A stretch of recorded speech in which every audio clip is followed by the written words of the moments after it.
పిత పుత్ర పవిత్ర ఆత్మ నామమున ఆమేన్. ప్రభు మీతో ఉండునుగాక, మీ ఆత్మతోనూ ఉండునుగాక.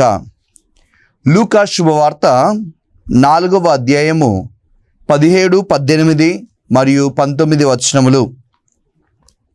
యెషయా ప్రవక్త గ్రంథమును యేసు ప్రభువుకు అందించిరి. ఆ గ్రంథమును తెరవగా ఆయనకు ఈ క్రింది వచనములు కనబడెను. ప్రభు ఆత్మ నాపై ఉన్నది, పేదలకు సువార్తను బోధించుటకై ఆయన నన్ను అభిషేకించెను. చెరలో ఉన్న వారికి విడుదలను, గుడ్డి వారికి చూపును కలిగించుటకును, పీడితులకు విమోచనం కలగచేయుటకును, ప్రభుహితమైన సంవత్సరమును ప్రకటించుటకును ఆయన నన్ను పంపెను. క్రీస్తు సువిశేషము. క్రీస్తువా మీకు స్తుతి కలుగునుగాక. Praise the Lord. హల్లెలూయా. యేసువా వందనం, యేసువా స్తోత్రం. తండ్రి వందనం, తండ్రి స్తోత్రం. ఆత్మదేవా వందనం, ఆత్మదేవా స్తోత్రం. హల్లెలూయా, హల్లెలూయా, హల్లెలూయా. క్రీస్తునాథుని యందు ప్రియ సోదరి సోదరులారా, దివ్యవాణి వీక్షకులారా, ప్రభు యేసు నామములో మీ అందరికీ మరొక మారు క్రీస్తు సందేశము అను ఆధ్యాత్మిక కార్యక్రమమునకు స్వాగతం, సుస్వాగతం, ఘన స్వాగతం. ఈరోజు మనం ధ్యానిస్తున్న అంశం, నీ వల్ల ప్రపంచం ఆశీర్వదింపబడుతుందా లేక శపించబడుతుందా? ఆదికాండము 1వ అధ్యాయము 26వ వచనం చెప్తుంది, దేవుడు మానవులను తన పోలికలో సృష్టించాడు. అనగా ప్రతి మానవుడు కూడా దేవుణ్ణి పోలి ప్రపంచాన్ని ఆశీర్వదించుటకు, ప్రపంచానికి మేలు కలిగించుటకు, ప్రపంచానికి ప్రేమించుటకు దేవుడు మనిషిని సృష్టించాడు. మనం జన్మము కారణము ఈ లోకమునకు ఆశీర్వాదకరముగా మారటకు. కానీ ప్రియ సోదరులారా, చాలాసార్లు మనం గమనిస్తున్నాం, మన జీవిత లక్ష్యం ఆశీర్వాదకరంగా మారుటకు. కానీ చాలాసార్లు మన వల్ల చాలా కుటుంబాలు శాపమునకు గురవుతున్నాయి. అందుకే ఈరోజు ప్రభు మీతో మాట్లాడుతూ అడుగుతున్న ప్రశ్న, నీ ద్వారా ప్రపంచం ఆశీర్వదింపబడుతుందా శపించబడుతుందా? ఒకసారి పరిశీలించమని ప్రభు మనకు సెలవిస్తున్నారు. అందుకే ఆదికాండం 12వ అధ్యాయము 3వ వచనము దేవుడు మనకిస్తున్న సందేశం, నీ యందు సకల జాతి జనులు ఆశీర్వదించబడుదురు. మన జీవిత ప్రథమ లక్ష్యం, మన ద్వారా ప్రపంచం ఆశీర్వదించబడాలి. మన ద్వారా ప్రపంచం ఆశీర్వదింపబడాలి. మరి ఆశీర్వదింపబడుతుందా లేదా శపించబడుతుందా? ఆశీర్వదించబడే బిడ్డలుగా కొందరు పరిశుద్ధ గ్రంథంలో మనకు కనిపిస్తున్నారు. శాపమును ఈ ప్రపంచంలో తీసుకొచ్చిన కొందరు బిడ్డలు పరిశుద్ధ గ్రంథంలో మనకు కనిపిస్తున్నారు. ఇలా 2 రకాల మనుషులు మనం చూడబోతూ ఉన్నాం ఈరోజు. మొదటిది, వారి ద్వారా ప్రపంచం ఆశీర్వదించబడింది. రెండవ రకపు మనుషులు, వారి ద్వారా కుటుంబాలు శాపమునకు గురి అయ్యాయి. కొన్ని ఉదాహరణల ద్వారా పరిశుద్ధ గ్రంథంలో నుండి ధ్యానం చేద్దాం. మొట్టమొదటిది, పరిశుద్ధ గ్రంథంలో ఒకరిని బట్టి మరొకరికి ఆశీర్వాదం వచ్చిన సందర్భాలు. పరిశుద్ధ గ్రంథంలో అబ్రహాము జీవితాన్ని మీరు గమనించండి. ఆదికాండం 12వ అధ్యాయంలో ప్రభు అతనిని పిలిచి, అబ్రహామును పిలిచి, నీ ద్వారా ప్రపంచం ఆశీర్వదించబడాలి అని ప్రభు ఆశపడుతున్నాడు. అబ్రహాము తనతో పాటు ఎవరిని తీసుకుని వెళ్తున్నాడంటే లోతును తీసుకుని వెళ్తున్నాడు. అబ్రహాముతో పాటు లోతు ప్రయాణం చేశాడు. ప్రయాణం చేసిన సందర్భాలను బట్టి మనం చూస్తున్న విషయం ఏంటంటే, అబ్రహాము ద్వారా లోతు ఆశీర్వదించబడుతున్నాడు. ఆదికాండం 13వ అధ్యాయం 5వ వచనము, ఆదికాండము 14వ అధ్యాయం 12వ వచనంలో మనం చూస్తే, అబ్రహాముతో ఉన్నంత వరకు లోతు ఆశీర్వదింపబడెను. కానీ అబ్రహామును వీడిపోగానే లోతు పరిస్థితిని మీరు గమనించండి. ఎప్పుడైతే అబ్రహామును లోతు వీడాడో అప్పుడు 4 రాజులు ఏకమై సొదొమ గొమొరా ప్రాంతంపై దండెత్తి లోతును మరియు వారి కుటుంబానిపై దండెత్తి వారి ఆస్తులన్నిటినీ కూడా వారు ఆక్రమించుకుంటున్నారు. అంటే ఇక్కడ మనం గమనించాల్సిన విషయము, అబ్రహాముతో లోతు ఉన్నంతసేపు లోతు ఆశీర్వదింపబడుతున్నాడు.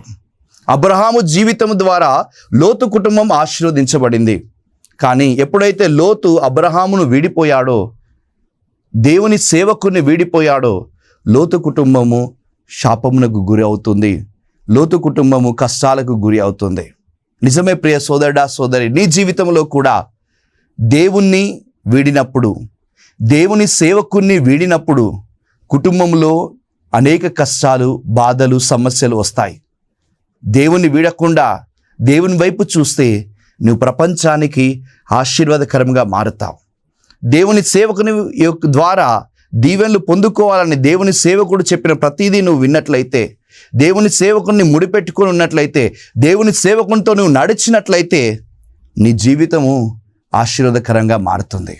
అబ్రహాము జీవితం లోతుకు ఆశీర్వాదకరం. ఎందుకంటే అబ్రహాము దేవుణ్ణి పట్టుకున్నాడు. అందుకే అబ్రహాముతో ఉన్న లోతు కుటుంబం ఆశీర్వదింపబడుతుంది. అబ్రహామును విడిచినప్పుడు లోతు కుటుంబం కష్టాలకు, బాధలకు, సమస్యలకు గురి కావాల్సి వస్తుంది. మరి నీ జీవితం ఎలా ఉంది ఒకసారి పరిశీలించుకో. అబ్రహాము లాగా నీ జీవితం ద్వారా ఇతరులు ఆశీర్వాదం పొందుకుంటున్నారా, శపించబడుతున్నారా? రెండవ ఉదాహరణ పరిశుద్ధ గ్రంథంలో మనం చూసినట్లయితే యోసేపు జీవితం. యోసేపు పోతిఫరు ఇంట్లో ఉన్నప్పుడు ఆ కుటుంబం ఆశీర్వదించబడుతుంది. అదే యోసేపు ఐగుప్తు దేశంలో 2వ అధికారిగా ఉన్నప్పుడు ఆ ఐగుప్తు దేశం యోసేపు వల్ల ఆశీర్వదించబడుతుంది.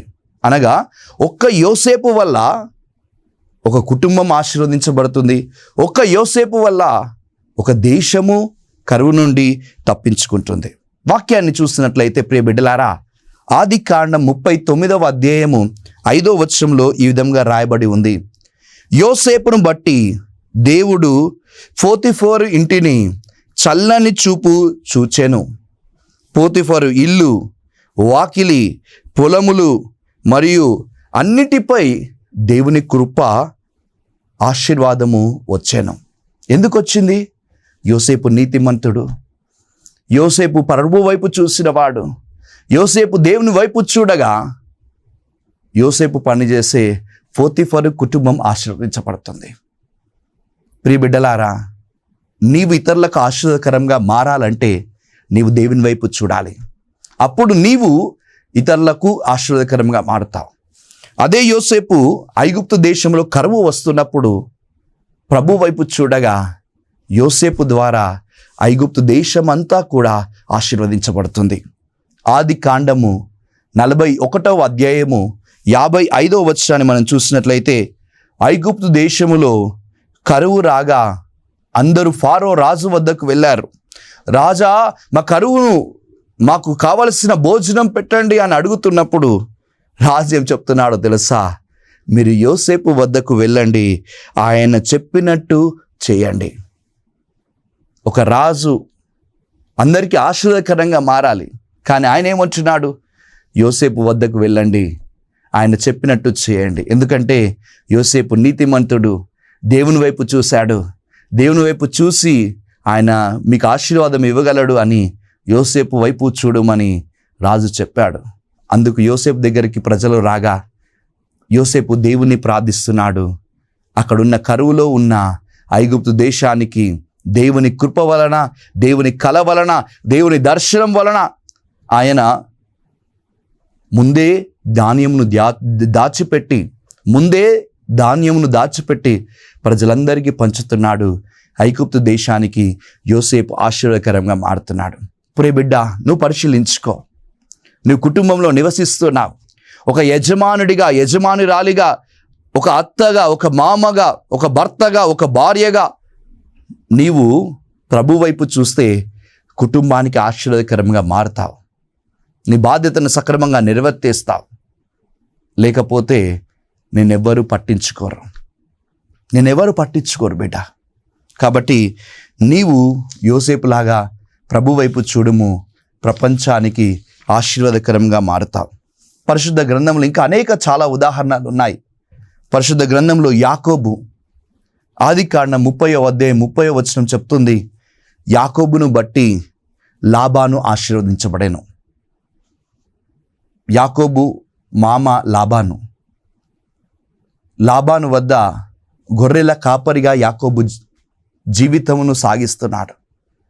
యాకోబు ఉన్నంతసేపు యాకోబు ప్రభు వైపు చూడగా లాబాను కుటుంబం ఆశీర్వదించబడుతుంది. పరిశుద్ధ గ్రంథంలో ఇంకా మనం చూస్తే మోషే జీవితం ద్వారా ఇజ్రాయేలు ప్రజలందరూ కూడా ఆశీర్వదించబడుతున్నారు.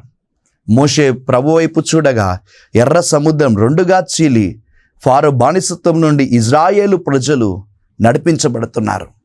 మోషే ప్రభు వైపు చూడగా ప్రభు పరలోకం నుండి మన్నాను కురిపించి ఇజ్రాయేలును ఆశీర్వదించారు. మోషే ప్రభు వైపు చూడగా బండ నుండి నీళ్ళిచ్చి ఇజ్రాయేలు ప్రజలందరూ ఆశీర్వాదం పొందుకుంటున్నారు. ఇలా మోషే వల్ల ఇజ్రాయేలు సంఘం అంతా కూడా ఆశీర్వదించబడింది. మరి నీ బట్టి నీ కుటుంబం ఆశీర్వదించబడుతుందా? నీ బట్టి నీ కుటుంబం ఆశీర్వదించబడుతుందా? ప్రియ సోదరుడా, సోదరి, ఆశీర్వదించబడితే నువ్వు దేవునితో ఉన్నట్టే. పరిశుద్ధ గ్రంథంలో ఇంకా మనం చూస్తే నూతన నిబంధనలో లూకా శుభవార్త 1వ అధ్యాయం 38వ వచనంలో మరియ తల్లి ఈ విధంగా పలుకుతుంది, ఇదిగో నేను ప్రభు దాసురాలను, నీ మాట ప్రకారం నాకు జరుగునుగాక అని పలికి మరియ తల్లి తన జీవితాన్ని దేవునికి అర్పించుకుంది.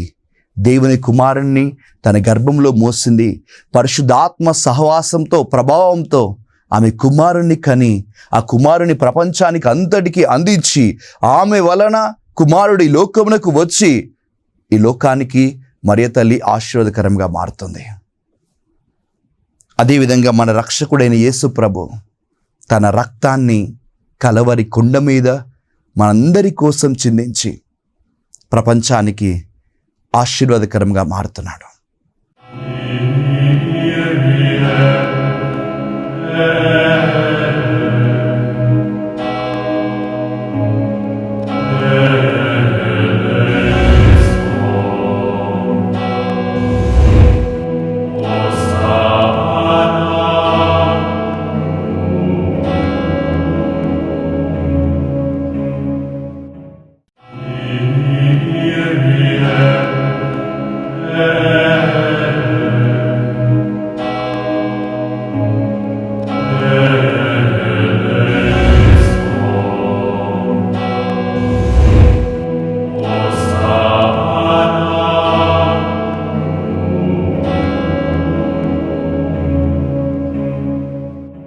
ఇప్పుడు చెప్పిన ఈ ఆరు పాత్రలు ప్రపంచానికి ఆశీర్వాదకరంగా జీవితాన్ని తాము దేవునికి అర్పించుకొని వారి ద్వారా ఆశీర్వాదం ప్రపంచానికి వస్తుంది. అబ్రహాములాగా, అదేవిధంగా యోసేపులాగా, యాకోబులాగా, మోషేలాగా, మరియ తల్లిలాగా, యేసుక్రీస్తు ప్రభువులాగా నీ జీవితం ద్వారా ప్రపంచం ఆశీర్వాదకరం పొందుకోవాలి. మరి దాన్ని నువ్వు చేస్తున్నావా? మరొక పాత్రలను కొన్నిటిని మనం గమనించుదాం. వీరి ద్వారా ప్రపంచం శపించబడుతుంది. వీరి ద్వారా ప్రపంచానికి దీవెనలు రావట్లేదు. అలాంటి వారిలో కొందరిని మనం చూద్దాం. మొట్టమొదటి వ్యక్తులు ఎవరంటే ఆది తల్లిదండ్రులు ఏవమ్మ మరియు ఆదాము. వీరి జీవితాన్ని మీరు చూడండి. దేవుడు వారిని ఆశీర్వదించాడు. వారు ప్రపంచానికి ఆశీర్వాదకరంగా మారాలి. కానీ వారి అవిధేయత ద్వారా వారు ఆశీర్వాదం బదులు పాపమును, శాపమును ఈ లోకానికి తీసుకొని వస్తున్నారు. తినవద్దన్న పండును తినడం ద్వారా వారి జీవితంలో వారు పాపము తెచ్చడమే కాదు, వారితో పాటు సమస్త మానవాళికి జన్మ పాపమును, శాపమును, బాధలను తీసుకుని వస్తున్నారు. అందుకే ఆదికాండం 1వ అధ్యాయం 16వ వచనం చెప్తుంది, స్త్రీ గర్భం ధరించినప్పుడంట బాధలు వస్తున్నాయి. ఎందుకంటే అవిధేయత వలన ఈ కష్టం, ఈ శ్రమ. ఆదికాండం 1:17 చెప్తుంది, వీరు తినవద్దన్న పండును తినడం ద్వారా భూమి ఏమవుతుందంట? శాపము పాలవుతుంది. మరియు బ్రతికినన్నాళ్ళు మనిషి కష్టపడి కండలు కరిగించి పంటలు పండించాలి. ఇలా శ్రమలకు గురి అవుతున్నాం. కారణం అంటే ఈ ఆదాము ఏవమ్మల అవిధేయత అనే పాపం వలన. ప్రియ బిడ్డ, నీ అవిధేయత కూడా లోకానికి శాపమును తీసుకొని వస్తుంది. దేవుని వైపు చూడాల్సిన నీవు, దేవుని మాటలు వినాల్సిన నీవు, దేవునిలో జీవించాల్సిన నీవు, ఆయన మాటలు వినక అవిధేయత చూపితే ప్రపంచమునకు శాపమును తీసుకొని వస్తున్నావు. నీ జీవితం అలా ఉందా? ఆదాము ఏవమ్మలాగా నీ జీవితం ఉండకూడదు అని ప్రభు అడుగుతున్నాడు. నీ ద్వారా ఆశీర్వాదం రావాలి కానీ శాపం ఈ లోకానికి రాకూడదు ప్రియ బిడ్డ. రెండవ ఉదాహరణ, సారాను బట్టి ఫారో రాజు వేదన పొందుకొనెను. నిజమే ప్రియ బిడ్డలారా, ఆదికాండం 12:17 మనం చూస్తే ఐగుప్తు దేశమునకు వచ్చిన అబ్రహాము సారా, దేవుని మాటను వినకుండా వచ్చిన అబ్రహాము సారా ఐగుప్తు దేశములో వేదన నొందుతున్నారు. సారా చాలా అందంగా ఉంది. అలాంటి సారాను ఆకాంక్షించాడు ఫారో రాజు. ఆకాంక్షించాడు, మోహించాడు. అప్పుడు అబ్రహాము సారాతో నీవు చెల్లెలి అని చెప్పుము అని చెప్పించాడు. చెల్లె అనుకొని ఫారో రాజు ఆ సారాను తన వద్ద పెట్టుకుంటున్నాడు. ఆ రోజు సారా నిజం చెప్పినట్లయితే ఫారో రాజు ఆమె వైపు చూసేవాడు కాదు. అబ్రహాము నిజం చెప్పించినట్లయితే ఫారో రాజు సారా వైపు చూసేవాడు కాదు. అబద్ధం చెప్పడం వలన ఫారో రాజు సారాను మోహించి తన వద్దనే ఉంచుకున్నాడు. దానివల్ల ఏం జరిగిందో తెలుసు ప్రియ బిడ్డలారా? ఒక పరస్త్రీని ఉంచుకున్న ఫారో రాజు కుటుంబంలో మహారోగములు వస్తున్నాయి. దాని అర్థం ఏంటంటే, ఒక అబద్ధం చెప్పడం వలన, ఒక నిజం చెప్పకపోవడం వలన, ఇతరులను వ్యామోహించడం ద్వారా, పాపము చేయడం ద్వారా ఫారో రాజు కుటుంబము ఏమవుతుందంట అంటే శాపమునకు గురవుతుంది. సారా చెప్పిన అబద్ధం, అబ్రహాము చెప్పించిన అబద్ధం ఏం చేస్తుందంటే ఒక కుటుంబం ఒక రాజ్యాన్ని శాపపు పాలు చేస్తుంది. ఇదే జరుగుతుంది ప్రియ బిడ్డలారా. నువ్వు అబద్ధం చెప్పినప్పుడు, నువ్వు నిజం చెప్పకుండా ఉన్నప్పుడు, నువ్వు పాపం చేసినప్పుడు నీ ద్వారా ఏదో ఒక ప్రదేశంలో దేవుని యొక్క ఆశీర్వాదం రాకుండా శాపము వస్తుంది. కాబట్టి నీ జీవితం అలా ఉండకూడదు. సారా వల్ల ఫారో కుటుంబం కొన్ని రోజులు రోగమునకు గురి అయింది. అప్పుడు మరలా అబ్రహాము ప్రార్థించగా దేవుడు వారిని ఆశీర్వదిస్తున్నాడు. ప్రార్థన ఆశీర్వాదం తీసుకుని వస్తుంది, కానీ పాపము ప్రపంచానికి శాపమును తీసుకొని వస్తుంది. ఇది రెండవ ఉదాహరణ సారా మరియు అబ్రహాము జీవితంలో జరిగింది. మూడవ ఉదాహరణ శాపమును ఈ ప్రపంచంలోకి తీసుకుని వచ్చిన ఇంకొక వ్యక్తి ఎవరంటే ఆకాను అనే ఒక వ్యక్తి. యెహోషువ గ్రంథము 7వ అధ్యాయము 25వ వచనంలో మనం చూసినట్లయితే, శపింపబడిన వస్తువులను ఎవ్వరూ కూడా తీసుకోకూడదు అని దేవుడు ఆజ్ఞ ఇచ్చాడు. కానీ యాకాను ఏం చేస్తున్నాడు అంటే అత్యాశ కలవాడై, లోకంలోని వస్తువుల పట్ల అత్యాశ కలవాడై ఆయన కొన్ని వస్తువులను తన దగ్గర పెట్టుకుంటున్నాడు. 200 తులముల వెండిని, 50 తులముల ఎత్తుగల బంగారు కమ్ముని ఆశించి ఆయన దొంగలించాడు. ఫలితంగా ప్రజలందరూ శపించబడ్డారు. ఆకాను అలా దొంగతనం చేసినందుకు హాయి అనే పట్టణంపైకి ఇజ్రాయేలు ప్రజలు యుద్ధమునకు వెళ్ళగా యుద్ధములో ఓడిపోతున్నారు. ఇజ్రాయేలు ప్రజలలో అపజయం కలుగుతుంది. అంటే ఒక పాపము, ఒక అత్యాశ, ఒక దొంగతనము చేయడం ద్వారా ప్రపంచంలో శాపము గురి అవుతుంది.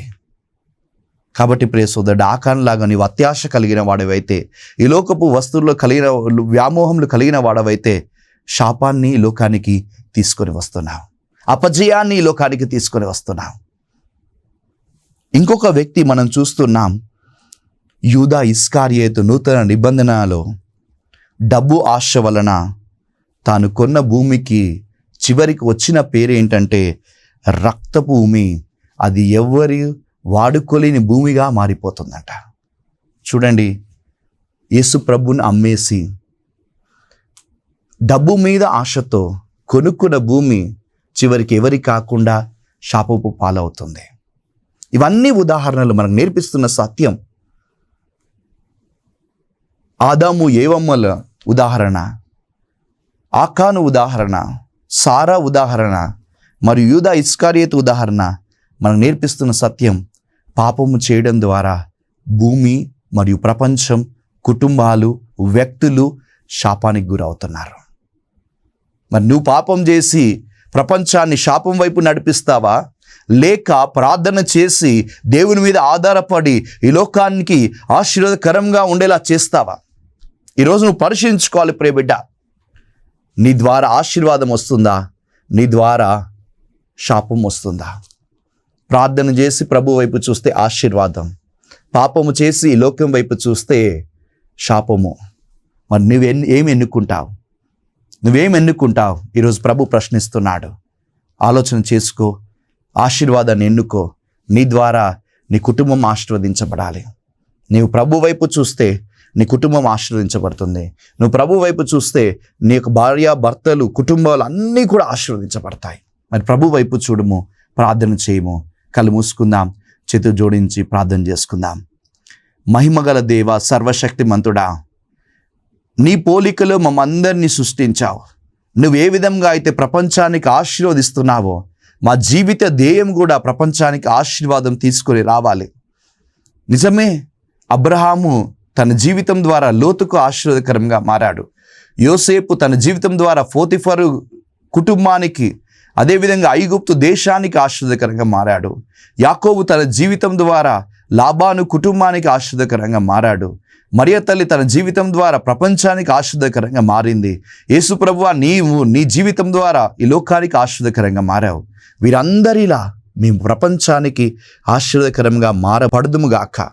నీ వైపు చూసిన ప్రతి బిడ్డను ప్రపంచానికి ఆశీర్వాదకరంగా మారుస్తానని వాగ్దానం ఇచ్చావు కనుక నీ వైపు చూస్తున్న ఈ దివ్యవాణి వీక్షకులందరూ కూడా ఆశీర్వాదకరంగా మారే కృపను దయచేయండి. వారు చేసే పనులు ఇతరులకు ఆశీర్వాదకరంగా ఉండాలి ప్రభువా. మేము శాపము ఇవ్వడానికి కాదు ప్రభువా ఈ లోకానికి వచ్చింది. అవిధేయత ద్వారా, పాపము ద్వారా, అబద్ధములు ఆడడం ద్వారా, దొంగతనములు చేయడం ద్వారా, ఇతరులను మాటలతో హింసించడం ద్వారా మేము శాపమును ఈ లోకానికి తీసుకువస్తున్నామని గ్రహించే కృపను మాకు దయచేయమని వేడుకొంచున్నాం. ఇప్పటి నుంచి మా జీవితం శాపము తీసుకురావద్దు ప్రభువా, బాధను తీసుకురావద్దు. మీ మంచి జీవితం జీవిస్తే, ప్రార్థనలో వైపు చూస్తే, నీ వైపు చూస్తే, ప్రార్థనలో నీ వైపు చూస్తే ప్రపంచమే ఆశీర్వదించబడుతుందని గ్రహించి ఆశీర్వాదకరంగా మా జీవితమును మార్చుమని ఈ మనవులన్నిటినీ మా రక్షకుడు, మా నాథుడు యేసు అతి పరిశుద్ధ నామంలో అడిగి ప్రార్థిస్తున్నాము తండ్రి, ఆమేన్. ప్రభు మీతో ఉండునుగాక, మీ ఆత్మతోనూ ఉండునుగాక. సర్వశక్తిగల సర్వేశ్వరుడు పిత, పుత్ర, పవిత్ర ఆత్మ మేము దీవించి మిమ్ములను ప్రపంచానికి ఆశీర్వాదకరంగా దేవుడు మార్చుదురుగాక. ఆమేన్.